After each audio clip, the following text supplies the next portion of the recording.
Dr. Laura Mitchell's stethoscope hung around her neck as she hurried through the automatic doors of Memorial Hospital in downtown Chicago. The November wind cut through her scrubs, reminding her that winter was approaching faster than she'd anticipated. It was 7:47 p.m. 13 minutes past when she'd promised to be home, again. She pulled out her phone at the red light, her hands trembling slightly as she dialed. The call connected after 2 rings. "Hello?" The voice was soft, patient. "Sophia, I'm so sorry. Emergency case came in right as my shift was ending. I'm on my way now," Laura said, guilt weighing heavy in her chest. "Dr. Mitchell, please, don't worry. Emma and I just finished dinner. We made spaghetti with the recipe you left. She's drawing pictures for you right now." Laura felt her throat tighten. "Thank you. I'll be there in 20 minutes. As she ended the call, Laura stared at the traffic ahead, her mind racing. This was the 3rd time this week she'd been late. The 4th time this month. Being a single mother and an emergency room physician meant constantly choosing between 2 things she loved: her daughter and her calling to help others. Most days it felt like she was failing at both. The position at Memorial had been her dream job, but it came with unpredictable hours and emergencies that didn't care about pickup times or bedtime stories. When her ex-husband Mark had walked out 2 years ago, claiming he needed to find himself, he'd left Laura with a mortgage, a 3-year-old daughter, and a job that demanded everything she had. Finding Sophia had felt like a miracle. After 3 nannies who'd quit within months, one citing the irregular hours, another simply disappearing without explanation, Laura had almost given up hope. Then Sophia Rodriguez had walked into her interview 6 months ago, a quiet woman in her early 40s, with kind brown eyes and impeccable references. "I understand unpredictable schedules," Sophia had said during that first meeting. "I'm flexible, and I love children." Emma had taken to Sophia immediately, which was unusual for her reserved daughter. Within weeks, Emma was running to the door when Sophia arrived, chattering about their day together when Laura came home. Sophia was patient, creative, and never complained about the late nights or last-minute schedule changes. If you're enjoying this story, please subscribe to our channel to hear more heartfelt tales that celebrate the unexpected connections that change our lives. But lately, something had been nagging at Laura. Small things, unexplainable things. Last Tuesday, she'd come home to find the living room furniture slightly rearranged. When she'd asked Sophia about it, the nanny had seemed flustered, saying Emma had wanted to build a fort and she'd helped move the couch. Then there were the art supplies. Laura had bought Emma a basic set of crayons and markers, but last week she'd noticed expensive watercolor paints and professional grade-colored pencils in Emma's craft bin. When she'd asked Sophia, the nanny had said vaguely that she had some extras at home and thought Emma might enjoy them. Most concerning were Emma's comments. Sophia's secret game, she'd mentioned once. The special song Sophia sings when she's sad, she'd said another time. When Laura pressed for details, Emma would change the subject or say she couldn't remember. Laura pulled into her driveway in Evanston, the modest 2-story house with its overgrown garden, a reminder of all the things she didn't have time for anymore. Through the front window, she could see the warm glow of the living room lamp.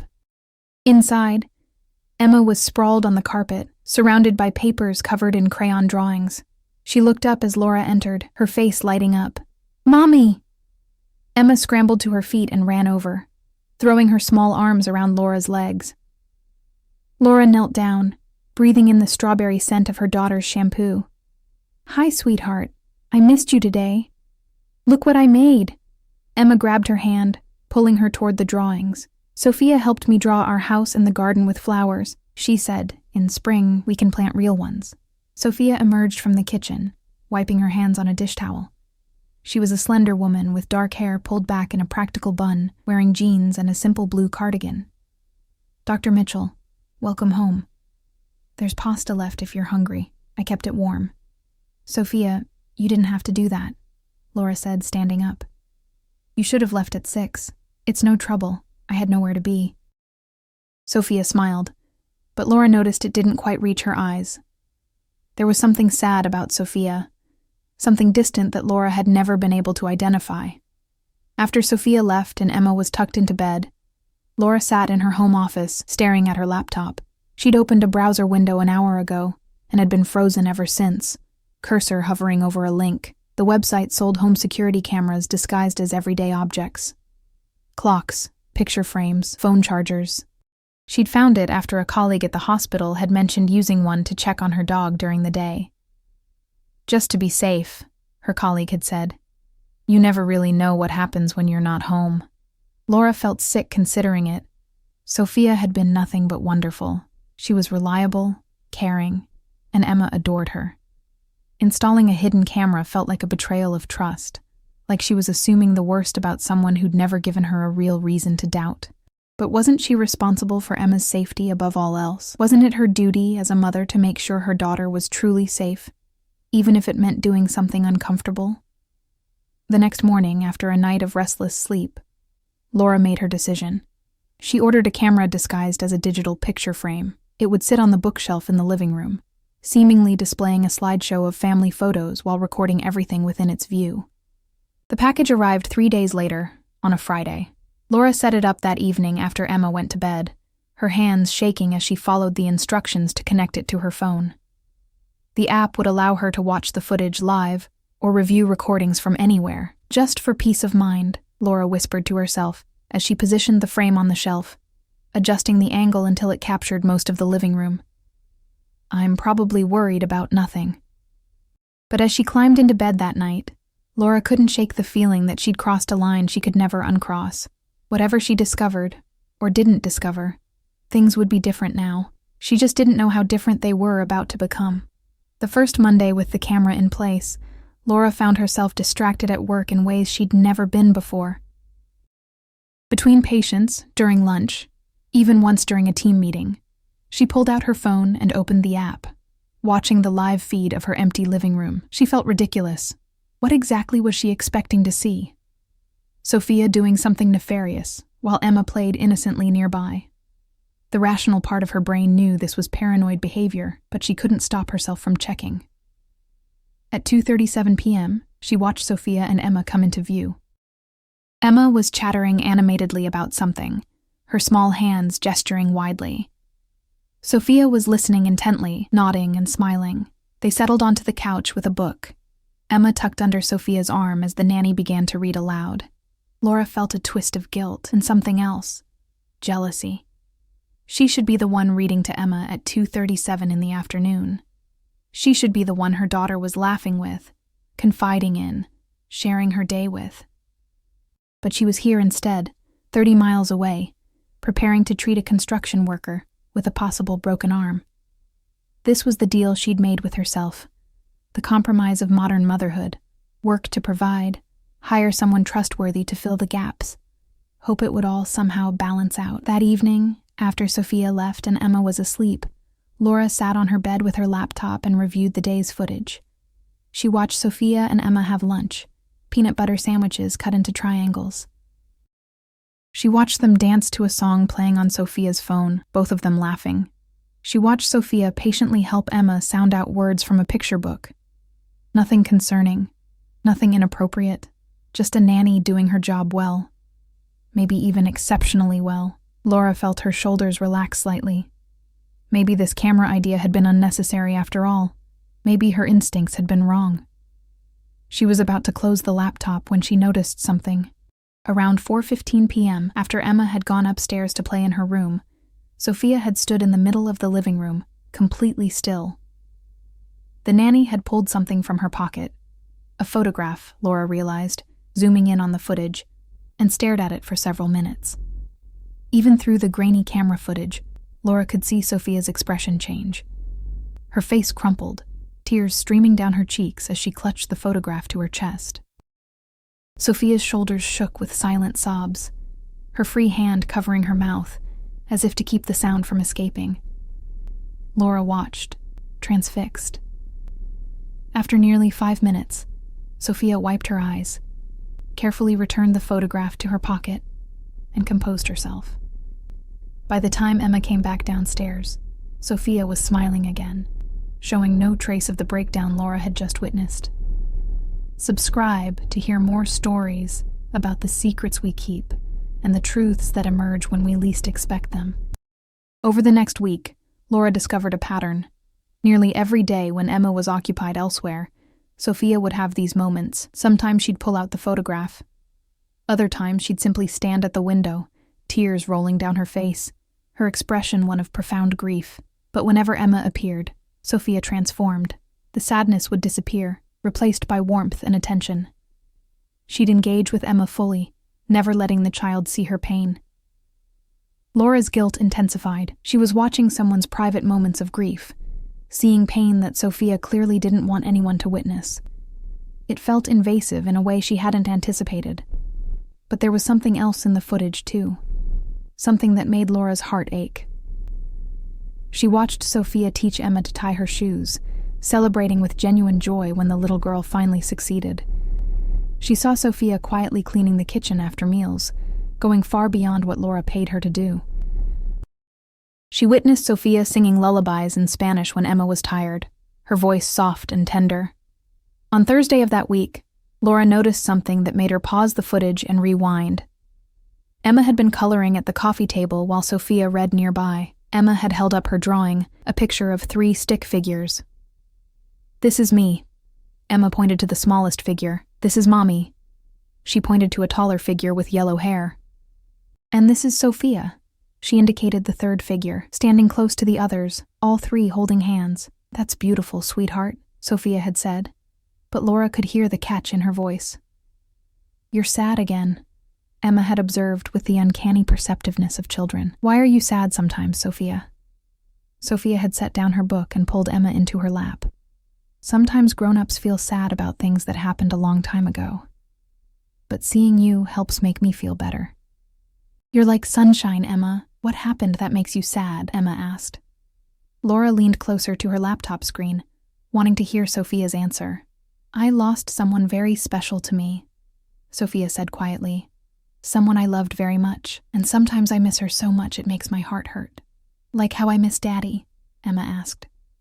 Laura's breath caught. She hadn't realized Emma framed her father's absence as a loss. "Yes, a little like that," Sophia said. "But here's what I've learned. Even when people aren't with us anymore, we can still love them. And we can still find new people to care about. Like you. You've become very special to me, Emma." Emma had hugged Sophia tightly. "You're special to me too. You're my favorite person, except for Mommy." Laura paused the video, her vision blurring with tears. She closed the laptop and sat in the darkness of her bedroom, overwhelmed by what she'd witnessed. Sophia was clearly dealing with profound grief, the death of someone close, from what Laura could gather. Yet she showed up every day, caring for Emma with patience and love, never letting her personal pain interfere with her duties. The expensive art supplies suddenly made sense. The rearranged furniture, the special songs. These weren't red flags. They were the actions of someone who was genuinely invested in Emma's happiness. Someone who was pouring care and attention into a child because, why? Laura thought about Sophia's words. "You're like sunshine, Emma." Was caring for Emma somehow helping Sophia heal from whatever loss she'd experienced? Was Emma filling some void in Sophia's life? The next day at work, Laura couldn't concentrate. She kept thinking about the footage, about Sophia's tears, about the photograph the nanny clutched when she thought no one was watching. During her lunch break, Laura did something she probably shouldn't have. She called the reference Sophia had provided when she'd applied for the job, a family in Lincoln Park that Sophia had worked for previously. "Oh, Sophia Rodriguez," the woman said warmly, when Laura explained who she was. "She was wonderful with our children. We were so sad when she said she needed to leave." "Did she say why she was leaving?" Laura asked, trying to sound casual. There was a pause. "She said she needed a change. We didn't press for details, but look, I don't know if I should share this, but since you employ her, Sophia went through a terrible tragedy several years ago. She lost her daughter in a car accident. The girl was only 6 years old. Laura felt the air leave her lungs. "I had no idea. Sophia doesn't talk about it," the woman continued.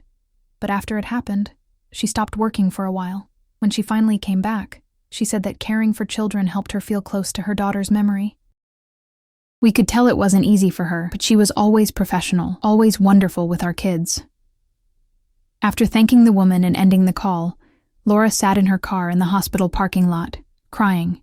The photograph Sophia carried, it had to be of her daughter. The tears when Emma wasn't watching. The genuine joy when Emma accomplished something new. It was all beginning to make sense. Sophia hadn't been doing anything wrong. She'd been grieving, healing, and somehow finding a way to transform her pain into love for someone else's child. That evening, Laura reviewed the footage again with new eyes. She watched Sophia help Emma build a block tower, celebrating with enthusiasm when it didn't fall. She saw Sophia read the same book 3 times because Emma asked her to. She witnessed Sophia carefully pack away Emma's artwork, treating each crayon drawing like a precious artifact, and she saw something she'd somehow missed before. In the kitchen, during a moment when Sophia thought she was alone, the nanny had opened her wallet. Inside was a small plastic sleeve with a photo. Laura zoomed in as much as the camera would allow. It was a little girl, maybe 6 or 7, with dark curly hair and Sophia's same kind eyes. She was laughing at whoever was taking the picture, her smile bright and uncomplicated in the way only children's smiles can be. Laura understood then why Sophia had seemed flustered when Laura noticed the art supplies, why she sometimes rearranged furniture to make better play spaces, why she went above and beyond in 100 small ways. This wasn't just a job to Sophia. Caring for Emma was how she honored her daughter's memory, how she channeled her grief into something beautiful and life-giving. On Friday evening, Laura made a decision. She needed to talk to Sophia, but she wasn't sure how to begin. How do you confess to spying on someone? How do you acknowledge witnessing someone's most private pain? She spent the weekend wrestling with the question, watching Emma play, thinking about loss and love and the unexpected ways people heal. By Monday morning, she still didn't have a perfect plan, but she knew she couldn't stay silent any longer. Whatever conversation was coming, it was necessary. Not because Sophia had done anything wrong, but because Laura needed her to know that she saw her, not just as a nanny, but as a person carrying grief and choosing love anyway. The following Monday evening, Laura came home early for the first time in months. She'd rearranged her schedule, calling in favors and swapping shifts to ensure she'd be back by 6 o'clock. As she pulled into the driveway, she saw Sophia's old Honda still parked in front of the house. Taking a deep breath, Laura gathered her courage and walked inside. Emma was at the kitchen table, carefully coloring within the lines of a butterfly picture. Sophia stood at the sink, washing dishes, her hands sudsy and efficient. Both looked up as Laura entered. "Mommy!" Emma jumped down from her chair and ran over. "You're home early." "I am, sweetheart." Laura hugged her daughter, then met Sophia's eyes. "Sophia, do you have a few minutes to talk?" "Emma, why don't you go watch cartoons in the family room for a little bit?" Emma looked between them, seeming to sense the seriousness in her mother's tone, but she nodded and skipped off. Sophia dried her hands slowly, her expression cautious. "Is everything okay, Dr. Mitchell?" "Please sit down." Laura gestured to the kitchen table. "And yes, everything is... well, I need to tell you something, and I'm not proud of it." They sat across from each other, the same table where they'd had coffee during Sophia's initial interview, where Laura had felt such relief at finding someone who seemed genuinely caring and competent. "I installed a hidden camera," Laura said, deciding directness was the only way. "A few weeks ago, in the living room. It's in the picture frame on the bookshelf." Sophia's face went pale. Her hands, resting on the table, began to tremble. "I see. I'm not proud of it," Laura continued quickly. "I had these little worries, things I couldn't explain, and I convinced myself I needed to make sure Emma was safe. But Sophia, I need you to know, I didn't see anything concerning. Nothing that made me worry about Emma's safety or well-being. What I saw..." Laura paused, her throat tight. "What I saw was you crying when you thought no one was watching." Sophia closed her eyes, a tear escaping down her cheek. "You saw me with the photograph, yes. And I did something else I'm not proud of. I called your previous employer. They told me about your daughter. Sophia, I'm so sorry. I can't imagine the pain you've been carrying." Sophia's shoulders began to shake. She pressed her hands to her face, and for a moment the only sound was her quiet sobbing. Laura reached across the table, gently touching Sophia's arm. "I'm the one who should apologize," Sophia finally said, her voice broken. "I should have told you. I should have been honest from the beginning, but I was afraid you wouldn't hire me if you knew. I was afraid you'd think I was too damaged, too unreliable. Tell me about her, Laura said softly. If you want to. Tell me about your daughter. Sophia looked up, her eyes red and glistening. She pulled the photograph from her pocket, the same one Laura had seen her clutch so many times on the camera footage, and placed it on the table between them. Her name was Isabella, Sophia said, her voice tender with memory. She was 6 years old when she died. 7 years ago, this December. Laura looked at the photo. The little girl had her mother's dark eyes and a gap-toothed smile that radiated pure joy. She loved art, Sophia continued. She was always drawing, painting, making things. She'd cover our entire apartment with her creations. I used to complain about the mess, about marker stains on the furniture. Now I'd give anything to have that mess back. If these stories of love and loss touch your heart, please subscribe to our channel for more emotional journeys that remind us what really matters. What happened? Laura asked gently. Sophia took a shaky breath. It was December 15th. We were driving to her school's winter concert. She was so excited. She'd been practicing a song for weeks. It was raining. The roads were slick. A truck ran a red light. Sophia's voice broke. The doctors said she didn't suffer, that it was instant, but I wasn't ready to let her go. I'll never be ready. Oh, Sophia. Laura felt tears streaming down her own face. After she died, I fell apart, Sophia continued. I couldn't work, couldn't function. My husband, Isabella's father, he couldn't handle it. We'd always dealt with things differently, but this, we dealt with grief in opposite ways. He wanted to pack everything up, move forward, never talk about her. I needed to remember, to keep her close. We divorced 2 years after the accident. How did you end up doing childcare? Laura asked. My therapist suggested it, Sophia said. I was so lost, so consumed by what I'd lost, that I couldn't see anything else. She said maybe I needed to find a way to honor Isabella's memory, to channel my love into something positive. I was terrified at first, being around children, especially girls around Isabella's age. But she was right. When I care for a child, when I see them laugh and learn and grow, I feel close to Isabella again. It's like I'm doing for someone else's child what I can no longer do for my own. Is that why you go above and beyond?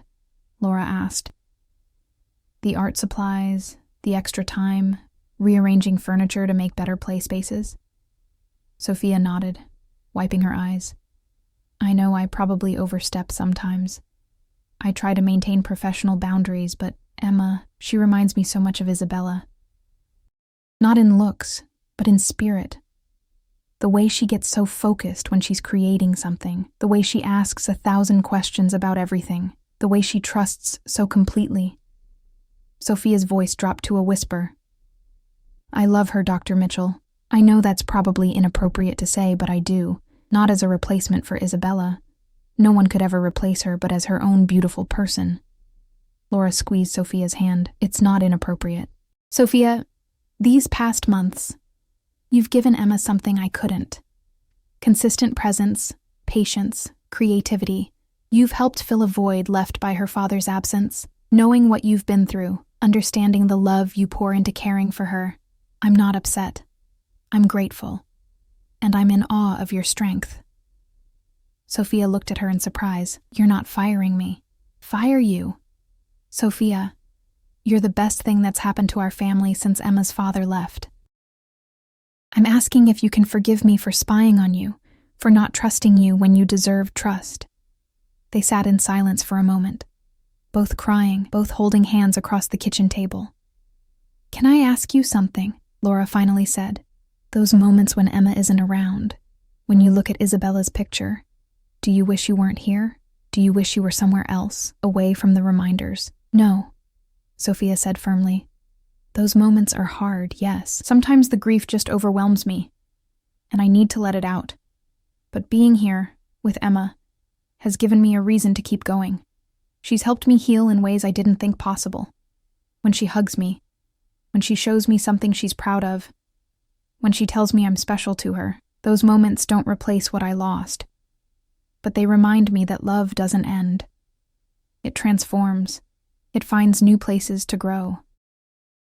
Laura thought about her own journey, the divorce, the single motherhood, the constant guilt of not being enough.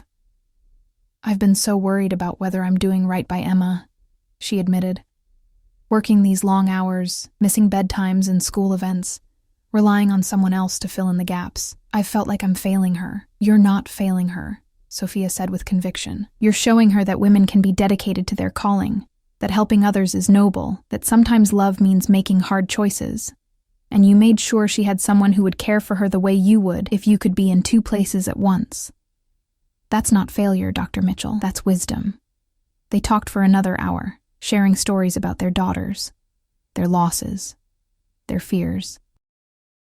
Emma eventually wandered back into the kitchen, confused by why the adults were crying, but were also smiling.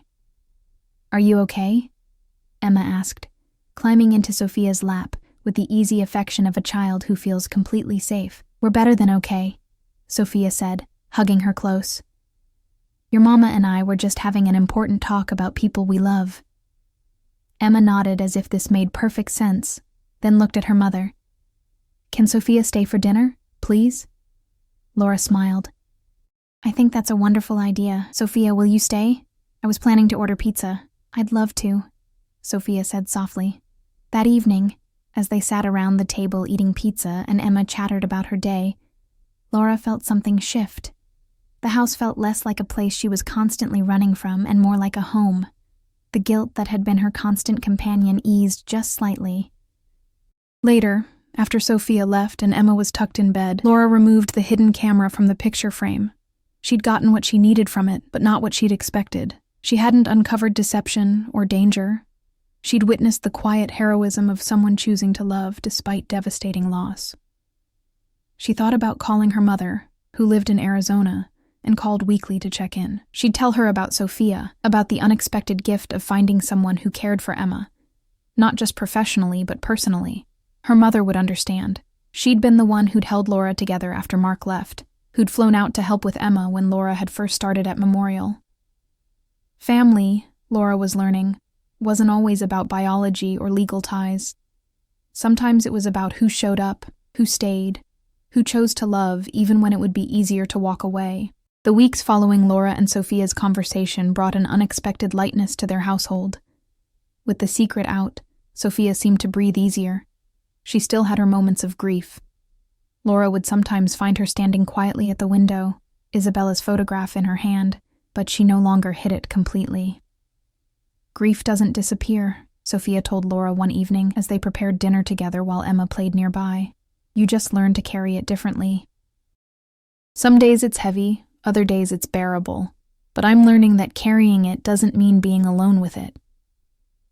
Laura had started coming home earlier when possible, rearranging her schedule to have more overlap time with Sophia before the nanny left for the day. They'd developed an easy rhythm. Sophia would fill Laura in on Emma's day while Laura cooked or folded laundry, and sometimes Sophia would stay for dinner, the three of them sitting together like an unconventional family. One Saturday afternoon in mid-December, Laura found herself watching Emma and Sophia decorate Christmas cookies at the kitchen table. Emma's cookies were covered in excessive frosting and sprinkles, while Sophia carefully created intricate designs on hers. "Isabella loved decorating cookies," Sophia said, noticing Laura's gaze. "She'd get more frosting on herself than on the cookies, but she had such fun." She paused, her expression both sad and peaceful. "Thank you for letting me share these memories. For so long, I felt like I had to pretend she never existed when I was working. It helps to be able to remember her out loud." "You can always talk about her here," Laura assured her. "In fact, I'd love to hear more." "Emma, would you like to hear about Sophia's daughter, Isabella?" Emma looked up, frosting on her nose. "Yes. What was she like?" Sophia's eyes brightened. "Well, she was very creative, just like you, and she loved animals. She was always bringing home caterpillars and beetles she'd found, asking if we could keep them as pets." "Did you let her?" Emma asked, fascinated. "Sometimes," Sophia laughed. "We once had a caterpillar named Chester who lived in a jar on our kitchen counter for 3 weeks until he turned into a butterfly." "Can we do that?" Emma asked excitedly, looking at her mother. "In the spring," Laura promised. We'll find a caterpillar and watch it transform." The conversation flowed naturally, and Laura realized something important. Letting Sophia remember Isabella out loud didn't just help Sophia. It taught Emma about loss, memory, and the way love persists even when people are gone. That evening, after Sophia left and Emma was in bed, Laura's phone rang. It was her mother, calling for their weekly check-in. "How are my girls?" her mother asked. "Actually, Mom, we're doing really well," Laura said, surprising herself with the honesty of it. "I want to tell you about Sophia." She explained everything: the initial worries, the camera, the discovery of Sophia's grief, and the conversation that had changed everything. Her mother listened quietly. "You know," her mother said when Laura finished, "when your father died, I thought I'd never find joy again. But then I discovered that other people's joy could still touch me. Your happiness, your brother's successes, these things didn't replace what I'd lost, but they reminded me that life continues, that love continues." It sounds like Sophia has discovered something similar. "I think she has," Laura agreed. "And Mom, she's given me something too. She's shown me that asking for help isn't weakness, and that the people we let into our lives can become family in unexpected ways." "That's the truth, honey," her mother said. "Family is often who we choose as much as who we're born to." Subscribe to our channel to continue this journey and discover more stories about the families we create and the healing we find in unexpected places. The following week, Laura had an idea. December 15th was approaching, the anniversary of Isabella's death. She wanted to do something meaningful, to acknowledge the date and honor Sophia's daughter's memory. On the evening of December 14th, after Emma was asleep, Laura approached Sophia as the nanny was preparing to leave. "Sophia, I know tomorrow is a difficult day for you," Laura began.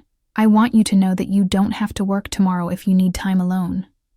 Sophia looked surprised. "You remembered the date." "Of course I did. Sophia, you're not just Emma's nanny. You're our friend. If tomorrow is too hard..." "Actually," Sophia interrupted gently, "if it's okay with you, I'd like to work tomorrow. Being with Emma helps. It reminds me that life and love continue." Laura nodded. "Then would you and Emma like to do something special tomorrow? In Isabella's memory?" Sophia's eyes filled with tears. "What did you have in mind?" "I was thinking we could go to the art museum. Isabella loved art and Emma loves it too. We could spend the afternoon there, the three of us. Maybe afterward we could get hot chocolate and you could tell us more stories about Isabella." Sophia put her hand over her heart. "Dr. Mitchell." "Laura," she corrected. "Please call me Laura. We're past formalities." "Laura," Sophia said, her voice thick with emotion. "That would mean everything to me." "Thank you." The next day, Laura took the afternoon off, a rarity that required extensive coordination, and the three of them drove to the Art Institute of Chicago. Emma held Sophia's hand as they walked through the galleries, stopping at paintings that caught her attention. In front of a Monet water lily painting, Sophia paused. "Isabella loved this painting," she said softly. "We came here for her 6th birthday. She stood right here and asked me why the painting looked blurry. I told her it was because Monet was trying to show how water and light feel, not just how they look." She thought about that for a long time, then said, "So he painted with his heart, not just his eyes." Laura felt her throat tighten. She was a wise little girl. She was, Sophia agreed. She saw the world differently than most people. She found magic in ordinary things. They spent 2 hours wandering the museum. Emma drew in the sketchbook Laura had brought, trying to copy the paintings. Sophia pointed out details, shared observations, told stories about bringing Isabella to this same place. Afterward, they went to a cafe near the museum and ordered hot chocolate. Emma got whipped cream on her upper lip, making her look like she had a white mustache, which made them all laugh. "Can I tell you something?" Sophia said as they sat in the warm cafe, watching snow begin to fall outside. 7 years ago today, I didn't think I'd survive. I didn't want to survive. The pain was so enormous, so all-consuming, that I couldn't imagine a future where I'd ever feel anything but agony. Laura reached across the table and took her hand. Emma, sensing the seriousness, leaned against Sophia's side. But here I am, Sophia continued. 7 years later, sitting with people I care about, remembering Isabella with love instead of just pain. I'm not saying the grief is gone. It's not, and it never will be. But it's changed. You and Emma have helped it change. You've given me a place where I can remember Isabella while also living in the present. That's a gift I never expected to receive. You've given us a gift too, Laura said. You've shown Emma what it means to love generously, to create beauty even in difficult circumstances, to show up every day with kindness. And you've shown me that it's okay to need help, that letting people in makes us stronger, not weaker. They sat together in comfortable silence, watching the snow fall. 3 people connected by loss and love, and the choice to keep moving forward together. That night, after they'd returned home and Emma was asleep, Sophia was preparing to leave when she turned to Laura. I want you to know something, Sophia said. Working for you, caring for Emma, it's not just a job anymore. You've both become family to me. I hope that doesn't make you uncomfortable. It doesn't, Laura assured her, because you've become family to us too. Emma talks about you constantly. She draws pictures of us together. She considers you one of the most important people in her world, and so do I. Sophia hugged her then, and Laura felt the rightness of it. 2 women who'd experienced different losses, who'd been brought together by circumstance, who'd chosen to build something meaningful from their connection. Spring arrived gradually in Chicago, winter reluctantly loosening its grip.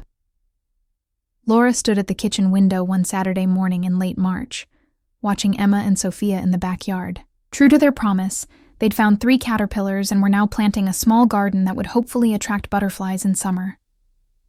Look, Mommy, Emma called, waving excitedly. We found a worm. Sophia says it's good for the soil. Laura waved back, smiling. The past few months had brought changes she never could have anticipated. Sophia had become a permanent fixture in their lives, not just during work hours, but on weekends, holidays, and evenings. She'd joined them for Thanksgiving dinner, spent Christmas morning watching Emma open presents, celebrated Laura's birthday with a homemade cake.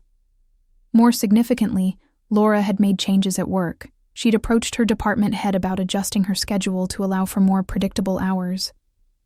It had meant giving up some of the more prestigious trauma cases, accepting that she couldn't be all things to all people. But it also meant she was home for dinner 4 nights a week, able to attend Emma's preschool events, present for more of the small daily moments that had been slipping through her fingers. I spent years believing that being a good doctor meant sacrificing everything else, she'd told her mentor, Dr. Chen, when explaining her decision. But I'm realizing that being a good doctor and being a good mother don't have to be mutually exclusive. I just need to define success differently. Dr. Chen, a mother of 3 herself, had nodded with understanding. It's a lesson most of us learn eventually. The only question is whether we learn it in time. Laura had learned in time, partly because Sophia had shown her what was possible. Sophia, who had experienced the worst loss a parent can endure, still chose every day to show up with love, patience, and presence. If Sophia could do that while carrying such grief, Laura could surely find a way to balance her own responsibilities. We need to talk about something, Sophia said that evening, after Emma was in bed. She and Laura were sitting in the living room, the space where so much had changed since Laura first installed that hidden camera months ago. Laura felt a flutter of worry. What's wrong? Nothing's wrong, Sophia assured her quickly. Actually, something is very right. But I want to discuss it with you first. She took a breath. I've been seeing a therapist regularly, as you know. And through that work, I've realized I want to do something meaningful in Isabella's memory. Something lasting. Tell me, Laura said. I want to start an art program for children who've experienced loss, death of a parent, divorce, any kind of grief. A place where they can express their feelings through creativity, the way Isabella loved to do. I've been saving money for years, not really knowing what I wanted to do with it. Now I know. Laura felt her eyes fill with tears. Sophia, that's beautiful. That's perfect. But here's the thing, Sophia continued. It would mean changing my schedule with you. Not leaving, I could never leave you and Emma, but maybe reducing my hours so I have time to get the program started. I wanted to talk to you first, to make sure. Yes, Laura interrupted. Absolutely yes. Sophia, this is exactly what you should be doing. We'll figure out the logistics. Maybe I can adjust my schedule more, or we can find someone to fill in the hours you need for the program. But you need to pursue this. Sophia's face lit up. Really? You're sure? I'm positive. And Sophia, I want to help. Maybe Memorial would be interested in partnering with you. We see so many children dealing with trauma. Let me talk to the pediatric department. They spent the next hour discussing details, possibilities, dreams. Sophia would call the program Isabella's Canvas, a place where children could create art, share stories, and discover that their grief didn't define them, but was part of their story. I've spent 7 years grieving what I lost, Sophia said. It's time to honor what I had by helping others find their way through loss. Isabella would have loved that. Thank you for being part of this journey with us. If this story has touched you, please subscribe to our channel for more tales of resilience, love, and the unexpected ways we heal together. 2 months later, Laura stood in a small studio space in a community center in Andersonville. Colorful children's artwork covered the walls. Paintings, drawings, collages. In the center of the room, a bronze plaque read, Isabella's Canvas, where grief transforms through art. Sophia stood beside her, tears streaming down her face as she looked at the space they'd created together. Memorial Hospital had indeed partnered with the program, providing funding and referring children from their pediatric grief counseling services. Laura's mother had donated art supplies. Emma had insisted on contributing her entire piggy bank savings, $17.32, to help Sophia's special project. The first session would start next week. 6 children, ages 5 to 10, all dealing with significant loss, would gather here to create, share, and heal together. I wish Isabella could see this, Sophia whispered. I think she can, Laura said, putting her arm around Sophia's shoulders, and I think she's proud of her mother. That evening, the 3 of them celebrated with pizza in Laura's backyard, sitting at the picnic table as the late May sun cast long shadows across the grass.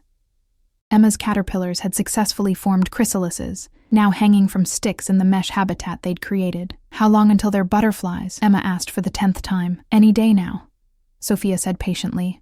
These things can't be rushed. They transform in their own time.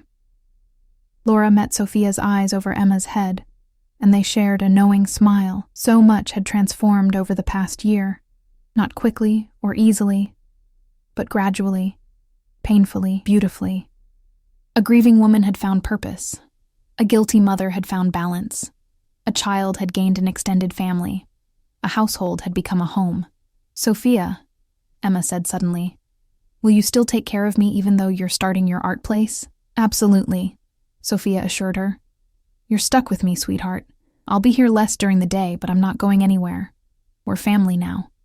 What makes someone family? Emma asked with the philosophical curiosity of a 4-year-old. Sophia considered the question. I think family is people who choose to show up for each other, who love you even when things are hard, who celebrate your joys and share your sorrows. Your mom is your family because she gave birth to you, but she's also family because she shows up every day, works hard to provide for you, and loves you fiercely. I'm your family because I choose to be here, because I care about what happens to you, because you matter to me. And you matter to us, Emma said simply, returning to her pizza. Later, after Sophia left and Emma was tucked in bed, Laura sat in her home office updating her journal, a practice she'd started at her therapist's suggestion 6 months ago. She wrote, Today we opened Isabella's Canvas. Watching Sophia stand in that space, seeing her grief transform into something that will help others, I'm reminded that healing isn't linear. It's messy and complicated. It requires support and time and the courage to keep choosing life even when loss has knocked you down. I used to think that being a good mother meant doing everything myself, never asking for help, somehow being in 2 places at once. I thought needing someone else meant failing. But Sophia has taught me that accepting help is its own kind of strength, that opening your life to others, even when it makes you vulnerable, is how we become more fully human. I installed a camera to catch someone doing something wrong. Instead, I witnessed someone doing everything right, showing up with love despite pain, caring for someone else's child with the devotion she'd given her own daughter, teaching Emma and me that loss doesn't mean the end of love. We're all works in progress, all healing from something, all learning to carry our histories while building our futures. I'm grateful to be doing that work alongside Sophia and Emma. We're not a conventional family, but we're a real one. The next morning, Laura woke to Emma's excited squealing. She rushed to her daughter's room to find Emma and Sophia, who'd let herself in with her key, standing by the mesh habitat, watching as a newly emerged butterfly slowly spread its wet wings. "Look, Mommy," Emma breathed. It transformed. The three of them watched in reverent silence as the butterfly, a black swallowtail with yellow markings, pumped fluid into its wings, preparing for its first flight. Once its wings were dry, Sophia carefully opened the habitat and brought it outside. They stood in the backyard as the butterfly tested its wings, then lifted off, spiraling upward into the bright June morning. "Goodbye, Chester II," Emma called after it. Sophia laughed through her tears. "Isabella would have loved this. Tell me more about Isabella," Emma requested, taking Sophia's hand. As Sophia began to share another memory of her daughter, this one about the time Isabella had tried to teach their goldfish to do tricks, Laura stood slightly apart, watching them. A woman transformed by loss teaching a child about love. A child learning that grief and joy can coexist. A family formed not by biology but by choice, commitment, and the willingness to show up for each other. The butterfly disappeared over the fence, beginning its new life. And in Laura's backyard, three people who'd found each other through a combination of need, circumstance, and unexpected grace stood together, proving that transformation is always possible, that love takes many forms, and that family is ultimately whoever we choose to hold close as we navigate life's joys and sorrows. Laura's phone buzzed in her pocket. The hospital, likely needing her input on something, but it could wait. Right now, in this moment, she was exactly where she needed to be, with exactly the people she needed to be with. Everything else would still be there when she was ready. For now, there was sunshine, there was laughter, there was Emma asking Sophia to tell the goldfish story again. There was the certainty that she'd made the right choice in opening her life to this woman who'd arrived as a nanny and had become so much more. There was family, in all its unexpected, transformed beauty. The story you just experienced highlights how fear can turn to understanding, how grief can transform into purpose, and how the families we choose can be as meaningful as those we're born into. If this story resonated with you, please subscribe to our channel for more narratives that explore the authentic, emotional experiences that connect us all. Thank you for listening, and remember, the people who show up for us, even in unexpected ways, often become our greatest gifts.